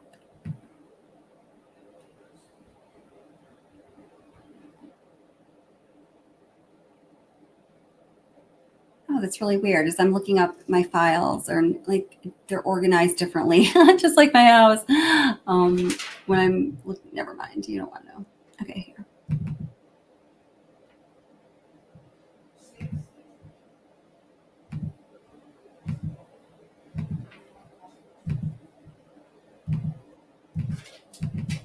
Okay, so this is a picture that I'm talking about. I'm not going to do a poll or anything, but just tell me, friends, of these people in this picture, do you see anybody that you recognize because of the Idaho case other than Bethany Funk? Just in chat here. Oh, hey, sweet tea and football. Thank you. My first time in a chat. I love your voice. Thank you. A great voice for YouTube audiobooks. Thanks. I appreciate that. Because I hear a lot of terrible things about my voice. Man, people are mean. Thank you. I really appreciate that. It's always nice when you get a compliment about anything as a YouTuber. Thank you. Yeah, you guys see the picture there? I don't know if it's big enough. Hopefully it is.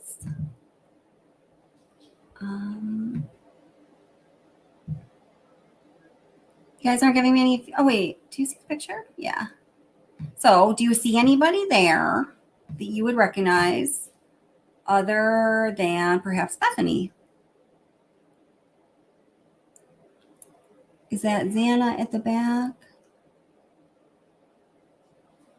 Like on the right-hand side? I was thinking that that possibly could be, but I don't think so. I'm not sure, though. I'll come back to that anyhow. Okay, so. Oh.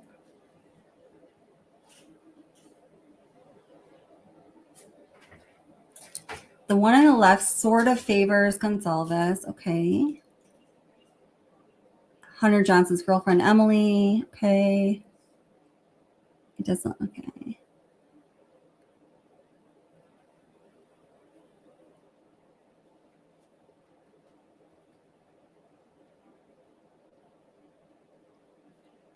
Horse face, that's funny. Okay, so you know what? Let me show you this. So this is just an example of all the, crazy, like, what are people talking about that I came across specifically, over the past few days when I was researching the roommates for the video that I'm putting out probably on the 5th. So here. So this is from the site Meow, which I see all the time. I don't know what it is, but I know it pops up when I do searches. I don't know. Whoops. Oh, is this one of these that jumps around? I'm not even going to deal with that. Anyway, it's not important enough to even try to deal with this jumping aroundness, but they were just mentioning all the people were wrong, mentioning the people were in the picture that weren't in the picture, and it just got a little bit insane. So back to the information on Bethany Funk.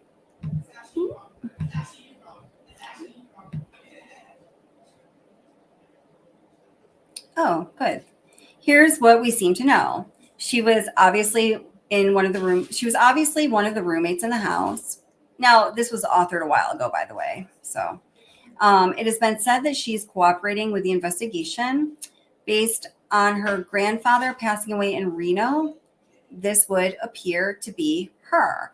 And now we do, in fact, know that she is from that area. She is from Nevada. So when I looked into it, I do believe this is her. I have this information in some other forms too, but this one's an easy one to show you here in StreamYard without having already created a video.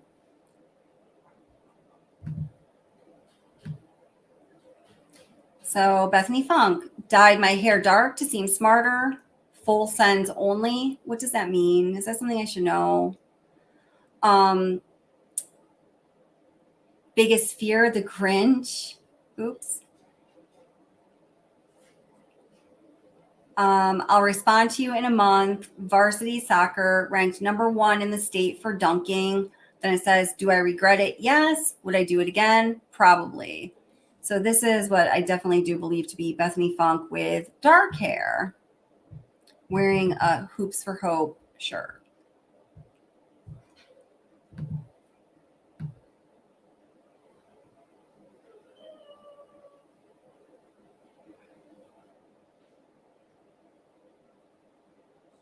But now here, this person is also saying the only real snapshot of her we have is from September 1st body cam video where she appears to be the person opening the downstairs door for the noise complaint. But I do not personally believe that's her. What do you guys think? Anyway, these are not material things at this point.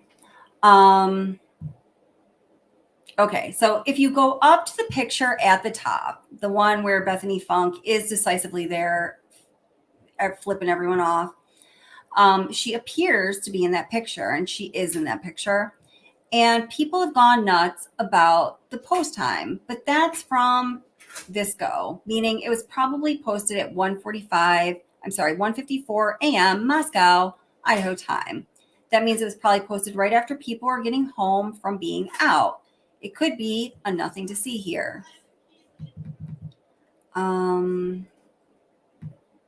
And that same poster also posted a few other pictures here.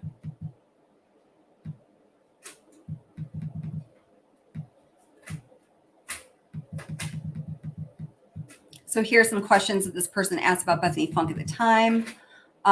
What floor did she really live on? What floor did she sleep on? What were her movements at night?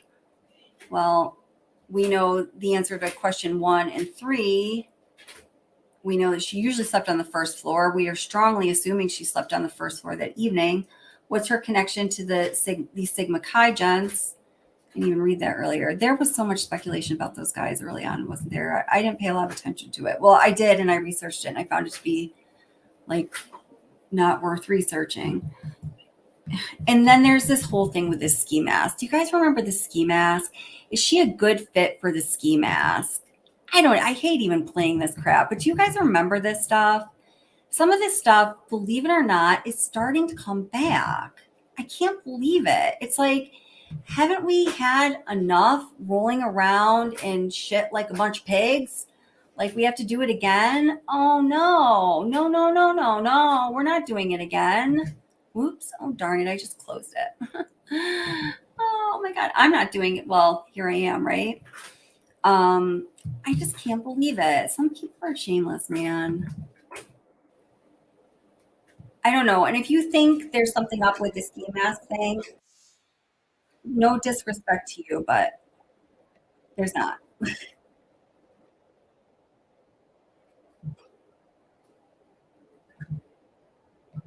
Okay, turn the sound off. Here's just some photos.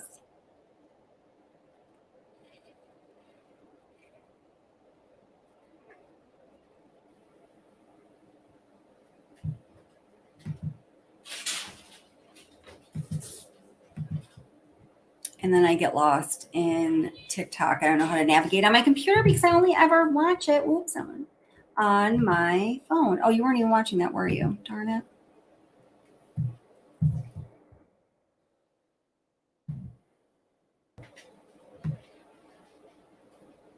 And remember, guys, this live stream this evening is just us looking at some things together, as stated. All right.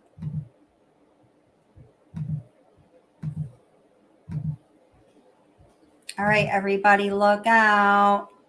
Bullshit trigger warning. Bullshit trigger warning.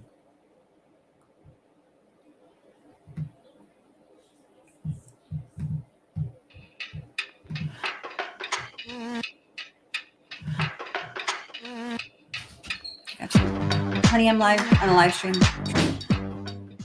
All right, so there's been a lot of speculation in regards to this mask photo. Well, there's two actually, the one on the left and the one. Sorry, I'm just covering up the creator's name because I'm not trying to give these people any kind of publicity. I'm sorry, I just can't.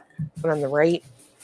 Now, allegedly, the photo on the left was taken on Snapchat with a geolocation near 1122 King Road in Moscow around 3:30 a.m. on November 13th, 2022, the night of the crime. I just want to point out again, nothing I say in this video is meant to be accusatory. It's pretty much me just wanting to dive deeper into this for my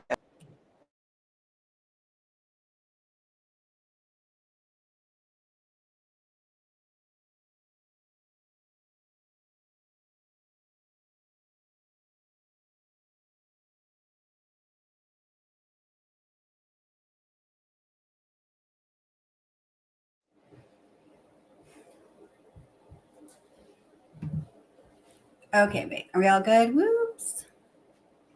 All right. I don't know what just happened, but yikes. Yeah.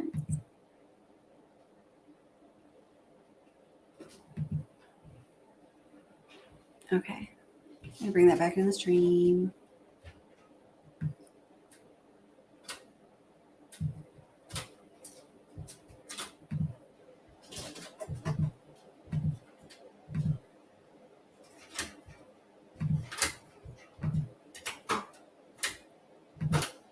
All right. I think. Okay. Oops. occasion. Now, in this photo on the right, what is theorized is that Dylan Mortensen is on the left and Quinn Kelly, her boyfriend, is on the right. So I'm a big face person. And typically what I notice first about people is their mouth. Quinn Kelly, which is in fact Dylan Mortensen's boyfriend, does not have lips that match up to the person in this black ski mask. Naturally, he saw people on social media start blaming him and saying, oh, this is Dylan and her boyfriend in the masks. So he responded, and I'm going to show you what he says. For one, that ain't me in the photo. Never even put on a ski mask. If you find a photo of me with a ski mask, please wait a let minute. me know. That is a girl. Do you hear audio? Let me know. I'm just going to wait for a second here. Ooh. Oh, wait. Yeah, you're right. Why show it? So anyway.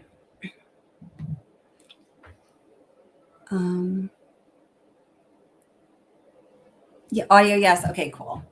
Okay, so the point of this again is that yes, some of these kind of rumors and it's just things that I think most of us know are not fact whatsoever are sort of starting to like circulate again. I don't know. Some of you guys, and thank you so much. I do appreciate it very much. I really do.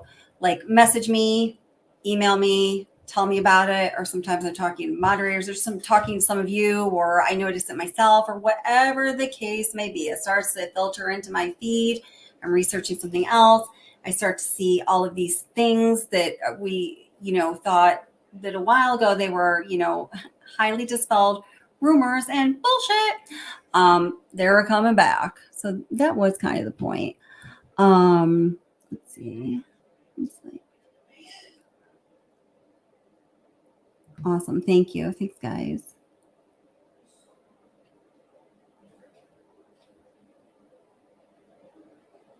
Oh, hey, by the way. Oh, wait, what? Okay. Yeah. Hey, John McSmith, how are you doing? It's great to see you. It's always wonderful to see you. Aw. Oh, Allie, relax. Yeah, I know. I'm actually going to get hopping off soon because, yeah, it's getting a little long. But, okay. For all of you that are leaving, goodbye. Thank you so much for being here. It was great hearing from you. Yes. So Suspicious says, what's the obsession? Did you see the new document drop? The judge ruling in favor of the defense of releasing the officer's training records. Interesting. I did see that. And it actually is going to be what this evening's live stream was going to be about. So that's why I just kind of replaced it with the stuff that we're doing now that was just kind of research I'd already been doing, stuff that we could look at together because I had some family obligations come up today that I had to obligate to and I wanted to obligate to. So I didn't have the time today that I thought I was going to have to read through all of that stuff. And I did just post a link to come up on panel of sis if you want to come up or if anyone else does to say anything about that. But it is really very interesting. And I'm wondering specifically, I think this, what do you think is the most interesting thing about that? Now, listen, we're going to go into much greater detail and talking about the document drops and the judge's ruling that she's referring to another time, but it just couldn't be it for me today. It couldn't be this evening for me today because time did not allow. But since you brought it up, I'm just going to bring up that one. Which document was that, sis? God, there's so many freaking documents on this case. It's crazy. Let me just show you guys, as I know that a lot of you have seen this site that lists all of the documents related to this or other Idaho cases of interest, which, we were talking about during the last live stream. In a sense, it's kind of a sin that they make it so, it's kind of a blessing and a sin that it's made to be so easily available and attainable, all of these documents and information. But anyway, whatever you think it is, make sure you can see that. Let me just try to take a slow scroll down if you haven't done this yourself. Starting with the affidavit back on December 29th for Brian Cooper's arrest, which would be the next day, which would be my birthday. And then it's going to be your birthday, sis, soon. See, once again, we're connected. And then we go through everything. Look at all these order to seals. That always boggles my mind personally. And I'm slow scrolling, like click, click, click, click, click, click, click. Guys, this is like a tremendous, for people that don't necessarily read the court documents or look into them, or This is a freaking mother effer load of court documents for a case. Even it's obviously a very serious case, but like, whoa, that hasn't even gone to trial yet.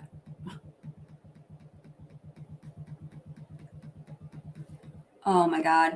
So let's look in comparison at State of Idaho versus Chad Daybell, how the number of documents he has in a case that's going back to May of 2021.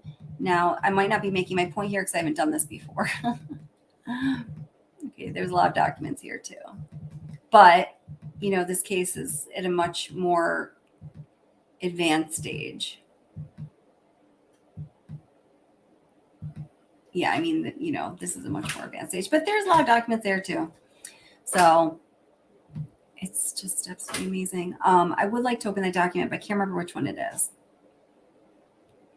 So if anyone does know, tip me off.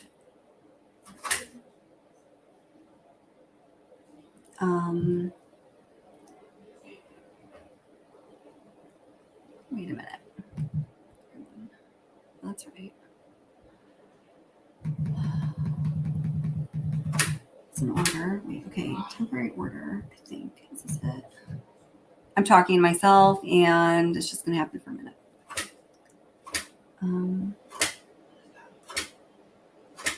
Well, okay. So here's, I mean, this is one of the big documents. Well, this kind of is the big document of this doc drop, and it's just, oops, I'm sorry, it didn't switch over as I switched over to click into a document. So let me do that for us. All right. So this is the temporary order sealing Exhibit A of the order for preparation, and I don't know what the rest of the document title is because they're long. Oh wait, preparation and release of transcript and record of grand jury proceedings with conditions. So Kohlberger's got his dockies now. So it reads, this is just very short. Based on the motion to temporarily seal Exhibit A of the order for preparation and release of transcript and record of grand jury proceedings with conditions filed herein, the court does hereby confirm and order Exhibit A as confidential, exempt from disclosure, and sealed pursuant to laws. And actually here, I guess, in my mind is like the most important part, so to speak. I hereby certify that a true and correct copies of the temporary order sealing Exhibit A of the order for preparation and release of the transcript and record of grand jury proceedings with conditions were served on the following in the manner indicated below. That said the exact same freaking thing. But what it tells us is that they are sealing Exhibit A still. Nobody knows what is an Exhibit A, but the punchline for us, people watching true crime, is that Kohlberger is getting his grand jury information. I'm being careful about what words I'm saying here. I'm not like, you know, I'm being careful about what words I say here because I think in this matter you could easily say the wrong word because it's not, I don't want to just say evidence because it's not all the evidence that they wanted. So that's why I'm kind of stuttering.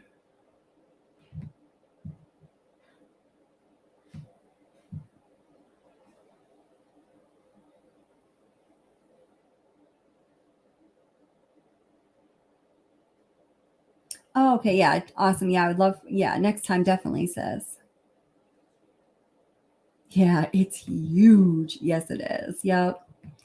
Yeah. And you know what? I don't even want to get into but I do want to get into it because it's awesome. It's not awesome, but it's interesting if you're going to be covering this kind of stuff. It's certainly not awesome because it's, you know, the reason that it's had to be created is certainly not awesome. I didn't used to qualify every single thing I said, but after reading all the comments, having this channel for 2.5 years, I start to do that. Isn't it crazy? But the fact that they're releasing the information that was requested from the defense about the officers' training records I think that alone is very interesting. Anaphylaxis, for you here, I'd love to know what you think about this. And the wording is extremely interesting. But like I said, I was going to have to do a lot more preparation to do that live stream with you guys tonight. And I just couldn't do it today.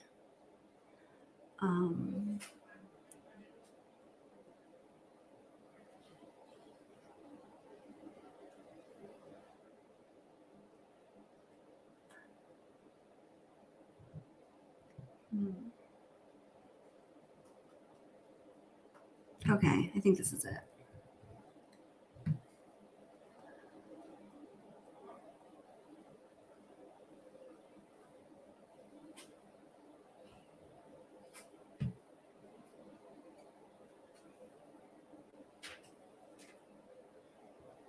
Sorry, guys, I just have to read for a minute here.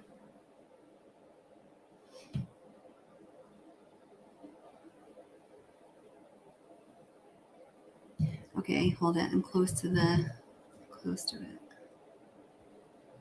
Order.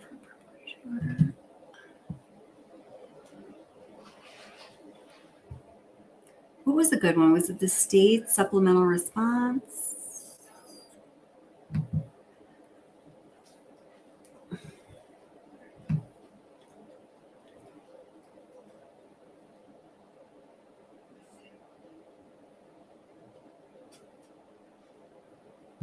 Nope.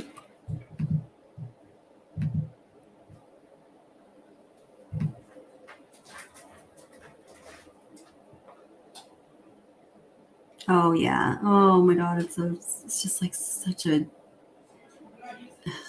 I don't know. There's a lot to pick apart here, guys.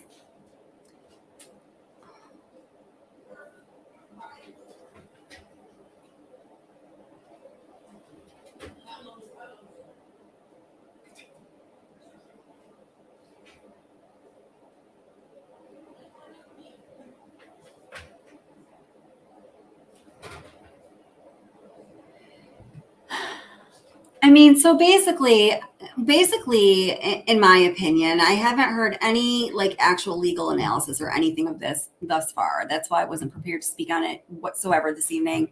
But whoops, I got to switch the document out. Basically, my understanding of this document and the document drop was essentially the court saying, okay, you know, you can have the training records of these officers.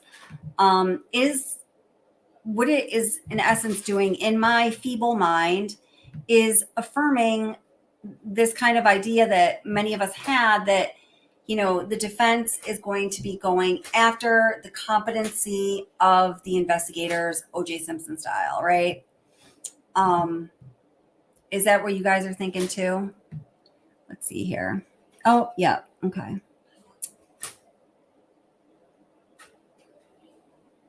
That link should be open, the PDF. Let's see. Oh, hey, thanks.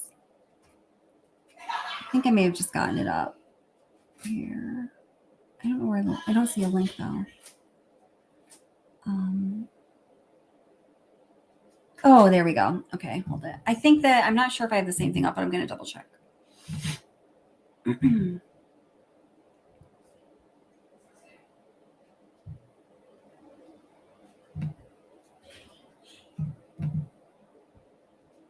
Okay. Thank you so much, sis. Yeah. We just opened. See, we just opened the same document at the same time. Split during formation. All right. Let me see what you guys say here. Aw, what a cute little puppy, Brandywine True Crime. They're super cute. Yeah, Joe Bradley, this is off topic, but it looks like Richard Allen's dying. He is not doing well now. It looks like I think his conscience is eating away at his flesh and soul. Okay, so Horseface says, the defense questions the credibility of witnesses in most trials. Excellent point. Unless they are unqualified to be doing whatever they are testifying about, it's par for the course. That's true, but, and I don't know if you're saying that this would be par for the course. So let me not assume anything. So what Horseface is saying, yes, all true, right? But it seems as though what the defense has requested insofar as wanting the training records for only 3 specific officers of the 120, they handled critical evidence and or interviewed critical witnesses, or I don't know if they critical people who had information relative to solving this case. Only 3 of the 120 officers were in question to the degree that the defense wants their training records. So I feel like that goes above and beyond, in my opinion, but I could be wrong. I just might not know. I'm just seeing if Anaphylaxis had anything to say about that. How long ago to ask that question?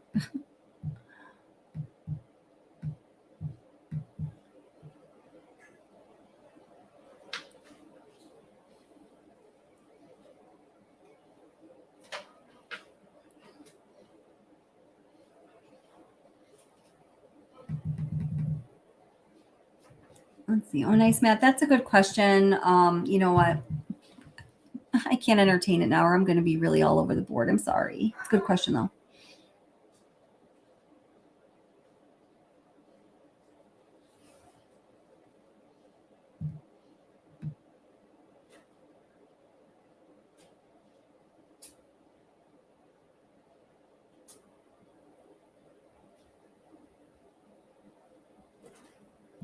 Yeah. Oh, nice. Matt says one of those officers takes a stand. The defense will cross-examine and or impeach their testimony. Well, impeach their testimony. I mean, if they've been deposed and therefore they have a previous sworn testimony that would allow them to impeach them, right? But they can certainly, I don't know. I don't know what information they're going to find, but Anaphylaxis says, and thank you, oh nice Matt. The defense is going to explore every possible thing they can potentially use to get their client off. It's normal in this kind of case to subpoena records of the officers. Really, that is something I did not know, Anaphylaxis. I felt like that went above and beyond. Okay, wow, that's interesting. So let me ask you this. If Anaphylaxis or anyone else that knows the question, so if it is, unbeknown, and I'm not questioning you, I'm not saying this in a sarcastic way, like there are definitely things I don't know. This is one of them, okay? So if this is kind of a normal thing to subpoena officers' training records, what is the normal basis for which the defense will request those training records? Like what usually comes of it, or what are they usually going for?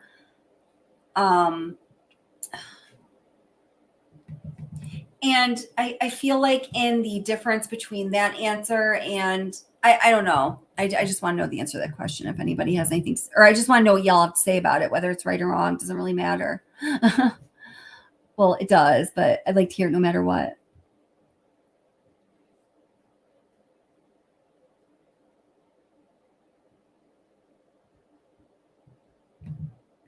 Sis says, so much conjecture floating around. Thanks for always reminding the audience of the facts. That's right. We do facts, baby. I appreciate open discussion. Always appreciate a good hunch, but it goes way too far and becomes, and I'll look for your part 2. Thank you for noting that. A caveat for reasonable doubt for the defense. And let me remind everyone that they are watching. I can hear you saying this too, sis. When a large audience all believes speculation, it's not far-fetched to think a jury could also be swayed. That is so well stated. I absolutely agree. Yeah, I absolutely agree. Oh no, Cindy, I'm sorry about your kitty. We're having so many animals stressing out over the fireworks. I'm sorry, guys. Oh.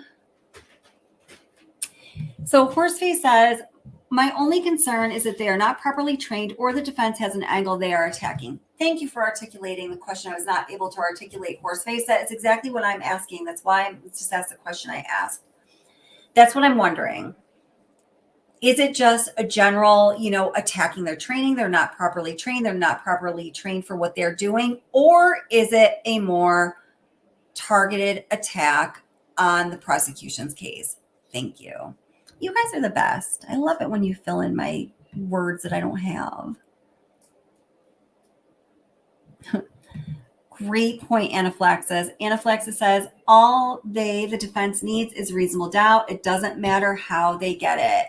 That is so, so true. And I think sometimes as, us true crime watchers, evaluating the outcomes of cases or cases as they are, trials as they are going down or trials as they are in preparation, we kind of, I guess we always carry with us our own moral and ethical perspective and subjective views that naturally we kind of impose upon the whole situation, or we look through those glasses, or however you want to say it. But the fact of the matter is, as Anaphylaxis says, all the defense needs is reasonable doubt, and it does not matter how they get it. So true. That's always true. And I think that's something we don't enough remember.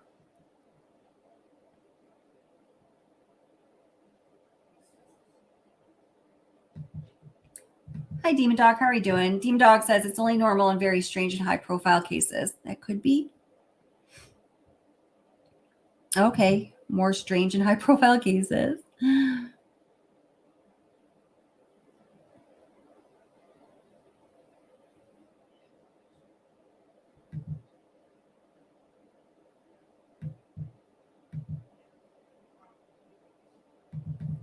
So Anaphylaxis again says the defense, and again, Anaphylaxis is retired law enforcement. So I just love to hear her professional, highly experienced perspective on these things. The defense is looking for anything in the records that can interfere incompetence, dishonesty, lack of experience, etc., or the old Mark Furman racism. Yeah. All right. Prejudicial views. History of prejudicial views. Oh, nice, Matt. I want this jury sequestered. Hells to the yas. Yeah. It's like starting now before they even know they're jurors.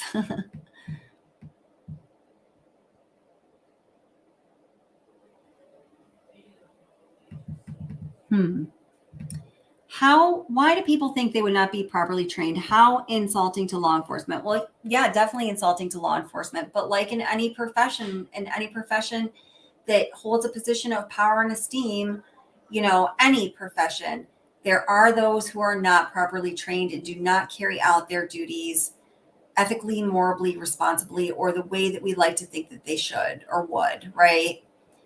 But yeah, I know what you mean.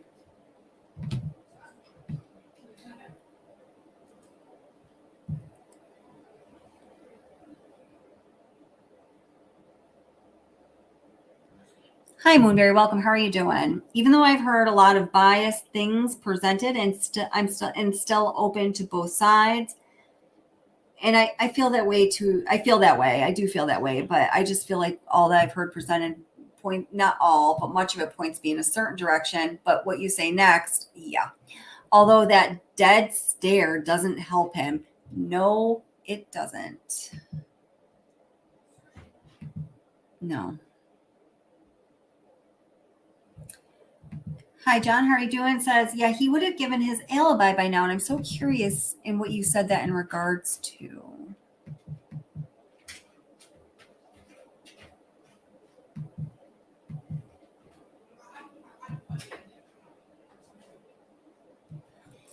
Joan Bradley says, the confidence BK in his defense has me worried. You know what? I felt that way for a moment. And especially, that video clip that I played when, them walking out in the last hearing. And I just, it was just their defense. I said, if a picture says 1,000 words or whatever, this little video clip to me says 1 billion. But listen, Ann Taylor is a professional. She's a professional. And I think she knows, honestly, this is just my opinion at the moment, because that really bothered me too. And I've talked to a few of you about it. We talked about it a little on the live stream. thought it over a lot. You know, I think that she knows what needs to be done. I certainly don't think that she has the confidence of this is in the bag. I don't think any skilled attorney would allow themselves to feel that way at this point. I sense that in her heart of hearts, she fears the evidence that she knows is out there and that she's learning for a fact now is out there. And she knows the show that needs to go on in order to have a shot at this. And so she's rolling it out.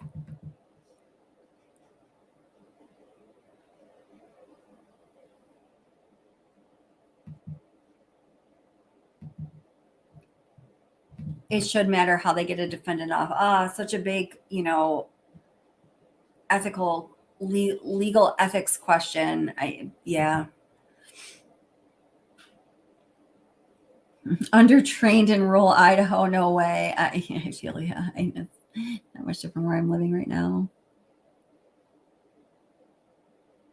Oh, hey, Fluffy Muppet, aka Moonberry. Nice to see you in both of your forms.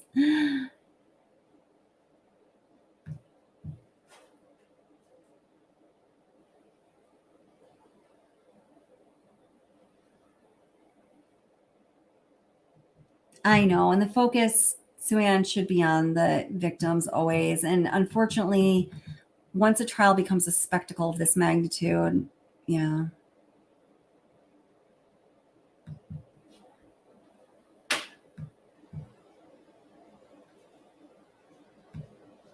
Joan, you think that she believes that BK is innocent, and maybe she does, but whether, I guess, she, you know, in her heart of hearts, she thinks he is innocent or not, I mean, she knows what needs to be done, and I think that she knows that she cannot be showing any weakness. I believe that, you know, even especially, you know, the prosecution side does not have experience with trying cases, as far as I know, at least, that have received even close to this level of, you know, attention and being under the microscope and scrutinization. But I think that they know that they have to do things a certain way, and, you know, game's on, money's on the table.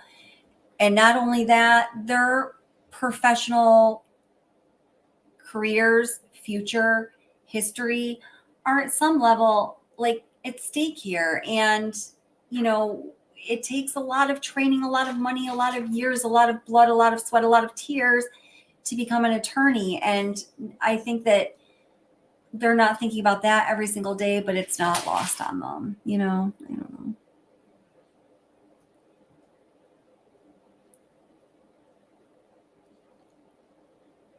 Oh, cool. Thank you, sis. Thank you.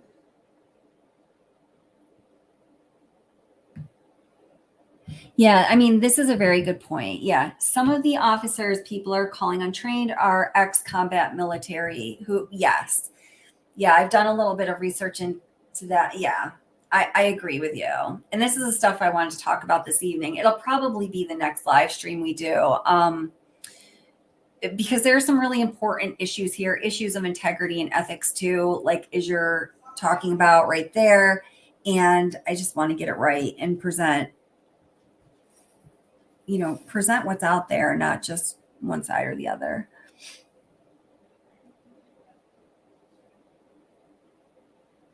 Horseface says, I think social media is overblown and Taylor's credentials. The only claim to fame is the verdict thrown out only for it to be reinstated on appeal. Not that she's incompetent, but she's not like one of the dream team. Yeah, fair enough.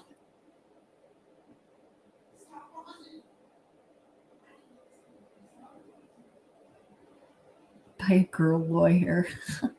Rockaways.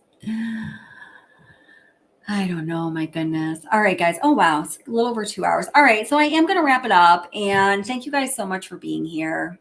I always really appreciate all of you for everything you do, especially being part of the conversation. It's great. Love hearing from you guys. And even if I don't get to read the comments you're having as live streams going on, but I try to reading them afterwards is always, I don't know, you guys are freaking smart. You're awesome. You're my peeps. You're my peeps. So thank you so much for being here. Thank you, especially moderators, members, subscribers, people just stopping in to view. Consider subscribing. Definitely hit like. You can become a member too if you'd like. And I feel like there's something important I want to tell you. Happy 4th of July to all of you in the United States, or not in the United States, but who are in some kind of observation of the 4th of July. For people in the United States, it is the day of independence in 1776. What? Nah, I'm not going to go into all that. I'm just joking. But I do like Ben Franklin. I do.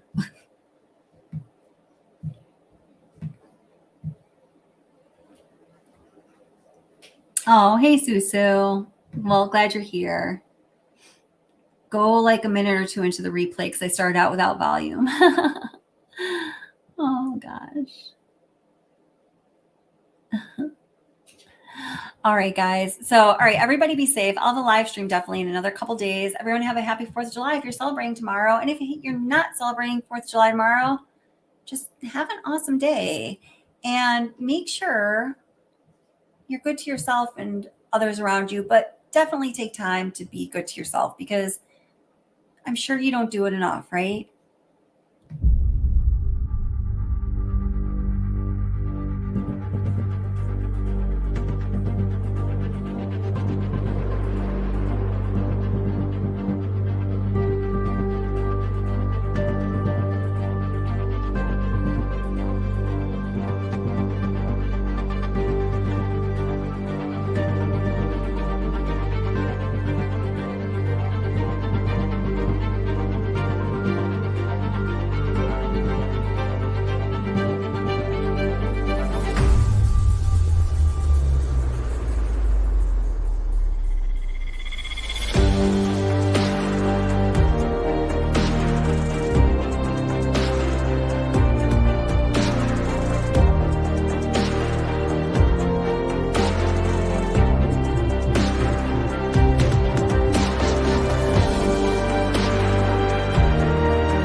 I'm so sorry. I just noticed, Suspicious, you said you and Xana have the same birthday and it's July 5th. I was saying you and Ara, and I just wanted to correct myself. You know what? And I think that, and yeah, happy birthday, Xana. Oh man, I was saying that wrong the whole time. And I just feel badly about it because I would have paid more of a tribute to her. So Sis says, everyone, thank you and happy 4th. Leave a purple heart on your way out and wish Xana a happy heavenly birthday. So I believe that, to correct myself, see, sometimes I am wrong. I know it's unbelievable, but what I was saying during the whole live stream, because I just read it quickly in chat, Suspicious's birthday is the 5th. Happy birthday, Sis. You are so important to the channel, important to me. And also Xana Kernodle's birthday. So happy heavenly birthday, Xana.